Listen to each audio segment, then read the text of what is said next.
வசுய்யிரத்தில் ஜிபாலு ஃபகானத் சராபா. அல்லாஹ் சுப்ஹானஹு வ தஆலா எப்போதுமே குர்ஆன்ல சொல்லும் பொழுது, அதாவது ஒரே தலைப்புல அப்படியே பேசிட்டு போக மாட்டான். குர்ஆனுடைய தனி விசேஷமே என்ன? மனிதர்களுடைய புத்தகத்திலிருந்து குர்ஆன் மாறுபடுவது. இது ரொம்ப முக்கியமான ஒரு கருத்து, மனசுல பதிய வச்சுக்கணும், தனியா குறிச்சு வச்சுக்கணும். குர்ஆனுடைய சிறப்புத்தன்மை, குர்ஆனுடைய முஅஜிஸா, குர்ஆனுடைய பலாகத் ஃபஸாஹத்தினுடைய தனித்தன்மை என்னவென்றால், மனிதர்களுடைய புத்தகங்களிலிருந்து இது முற்றிலும் மாறுபட்டதாக, வித்தியாசப்பட்டதாக இருக்கும். மனிதர்கள் எப்படி ஒரு தலைப்புக்கு கீழே தான் எழுதுவாங்க. அப்படி எழுதினாதான் மனிதர்களுடைய புத்தகங்களை படிக்க முடியும்.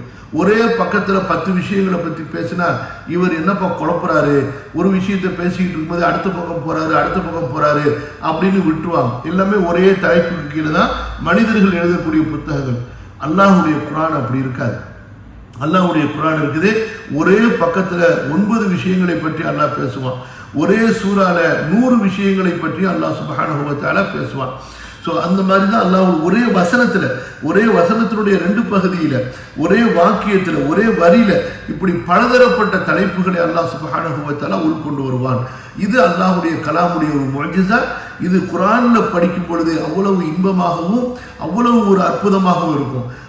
இதை மற்றவர்கள் கடைபிடிப்பார்களே ஆனால் அது அவர்களுடைய பேச்சுக்கு அழகாக இருக்காது. கவனிங்க, வசுய்யிரத்தில் ஜிபாலு. சுய்யிரத் என்பது நீங்க படிச்சிருப்பீங்க. குர்ஆன்ல சீரு ஃபில் அர்தி என்று வந்திருக்கும். குல் சீரு ஃபில் அர்தி, பூமியிலே நீங்கள் சுற்றுங்கள், பயணம் செய்யுங்கள். அதிலிருந்து வந்ததுதான் இந்த சுய்யிரத். ஃபஅல யுஃபஇலு, அல்லம யுஅல்லிமு, அந்த வசன்ல வரக்கூடியது. சய்யர யுசய்யிரு. சுய்யிர சார என்றால் நடந்தான், பயணம் செய்தான். சுய்யிரத் என்று சொன்னால் நடக்க வைக்கப்பட்டால், புரியுதுங்களா? அதாவது ஒரு இடத்திலிருந்து அகற்றப்பட்டால் என்று அர்த்தம். வசுய்யிரத் அல் ஜிபாலு. அல் ஜிபால் என்பது ஜபலுடைய பன்மை. மலைகள், புரியுதுங்களா, அகற்றப்பட்டு விடுமையானால் ஃபகானத் சராபா, அப்ப அந்த மலைகள் இருந்த இடங்கள் எல்லாம் அப்படியே காணல் நீரை போன்று வெட்டல் வெளியாக ஆகிவிடும். ஒரு பிளைன் பூமியாக, ஒரு பிளைன் பிளேஸாக ஆகிவிடும். வசுய்யிரத்தில் ஜிபாலு. இமாம் தபரி சுய்யிரத் என்பதற்கு என்ன விளக்கம் சொல்றாங்க? ஐ நுசிஃபத்தில் ஜிபாலு. அல்லாஹ் தஆலா சொல்றானா, யஸ்அலூனக அனில் ஜிபாலி ஃபகுல் யன்சிஃபுஹா ரப்பி நஸ்ஃபா.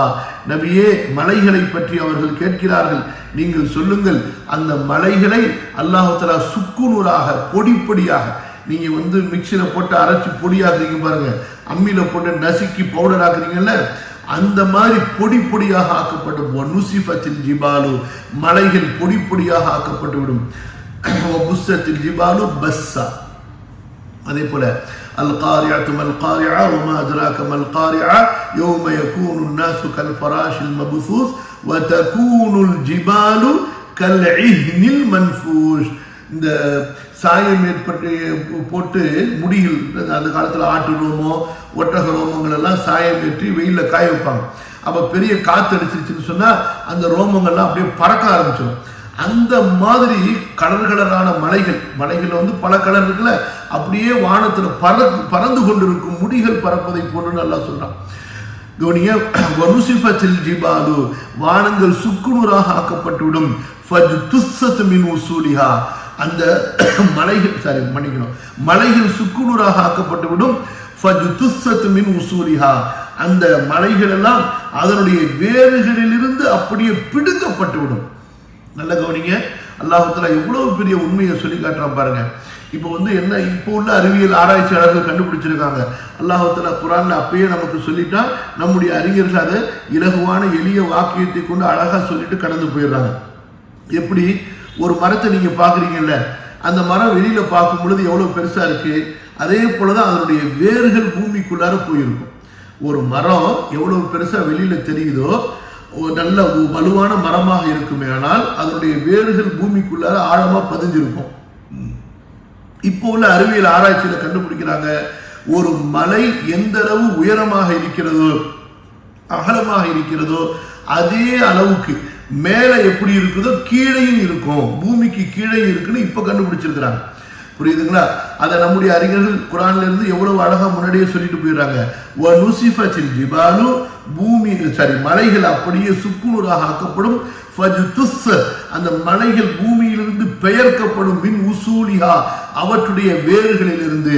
சரிங்களா? அப்படியே மேலே கொண்டு போகப்பட்டு ஒன்றுக்கொண்டு அடிக்கப்பட்டு மண்ணு கூலாகி திரும்ப அந்த பள்ளங்கள் எல்லாம் நெப்பப்பட்டு விடும். காற்றிலே பறக்கக்கூடிய ஒரு புழுதியை போன்று பார்க்கக்கூடியவர் அந்த புழுதிகளை போன்று பார்ப்பார். காணல் நீரை போன்று ஆகிவிடும். தூரத்திலிருந்து பார்க்கக்கூடியவர் தண்ணீராக கருதுகின்றார்கள் அல்லவா, அந்த காணல் நீரை போன்று ஆகிவிடும். அதுவோ உண்மையிலேயே ஒரு புழுதியாக தூசியாக இருக்கும். சரிங்களா?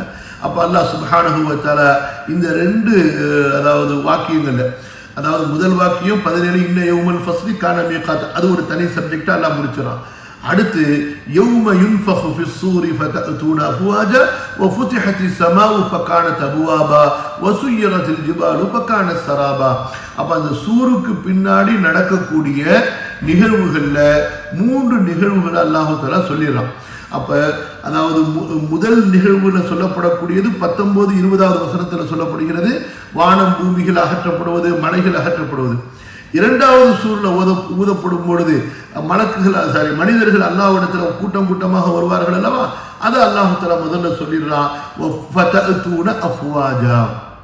புரியுதுங்களா? அப்ப இந்த இடத்துல 2 சூரை பற்றியுமே 2 ஊதுதலை பற்றியுமே இந்த இடத்திலே சொல்லப்பட்டு விடுகிறது. இரண்டாவது ஊதுதலை பற்றி முதலாவதாகவும், முதலாவது ஊதுதலை பற்றி இரண்டாவதாகவும் சொல்லப்படுகிறது. சொல்லிட்டு அல்லாஹ் சுப்ஹானஹு வ தஆலா அடுத்து சொல்றான்,